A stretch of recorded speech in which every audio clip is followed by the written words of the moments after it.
Hey again, it's Mia. Time for another useless review. This one for St. Peter floating candles.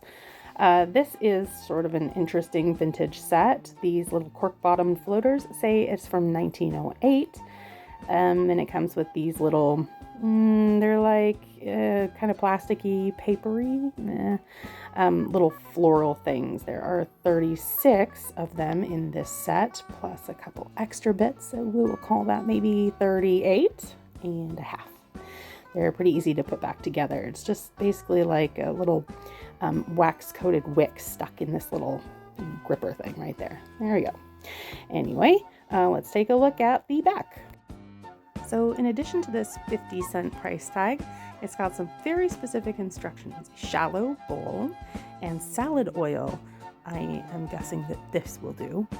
It then calls for ivy leaves. So I'm looking for what I can here. Ivy I've got, but it calls for low-cut flowers. And it's becoming fall, and as you can see, my garden here really was not good this year, so I am finding whatever I can and sort of making do. Now, these instructions say clearly and specifically that I am to arrange low-cut flowers, ivy leaves around edges. So, I guess I could maybe pull the ivy leaves off and arrange that, but I'm going to try for this challenge here of making it a bit of a wreath. I think it'll be elegant. So anyway, after overcoming this personal challenge, I place the low-cut flowers, and they're awesome. Like, kind of a mottled rose and some dandelions. We do what we can. So it says to pour the salad oil.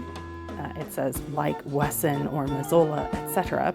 I don't know if they anticipated smart balance in 1908, but pour that in, and then you can float the floater on top of it and place the candle in the float center hole and light the candle. Yes, so that's what I did.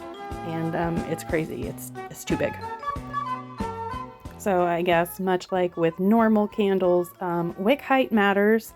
I tried to pull it out and pull back down and do the adjustment and whatever. And as you can see, it was like a little bit too wet to light. So not really a product design failure. I think this one we will chalk up to user failure. But clearly that's something we have to be thoughtful of. Once you place it, you kind of only get one shot before your wick gets totally soaked. So I'm going to try to put it at the right height this time and, start out on the correct foot. There we go. That's better, right? That's looking pretty good. There we go. It's working. Downside, it's oily. The oil on the box, oil on my table. Gosh, you would have seen that coming, oil on my scissors. Also, the flowers look a little oil-logged, so I don't know if you should use like really thin and delicate flowers like I have. But yeah, it's pretty good. So yeah, easy, 4 out of 5. Solid. There's plenty of pieces.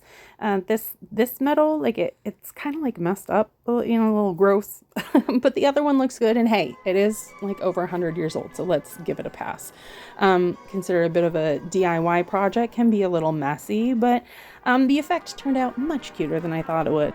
I thought the specific arrangement instructions seemed a little cheeseball, but it's actually kind of pretty, dare I say. So I'm going to up it to a 5 out of 5, especially because I burned it for like 3 hours and it was great. So that's the end. Yay, bye.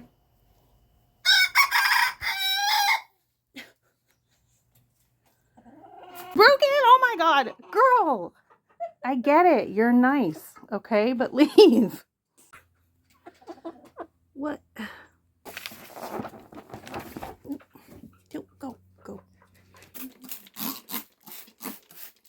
I'm having to clean up because of you.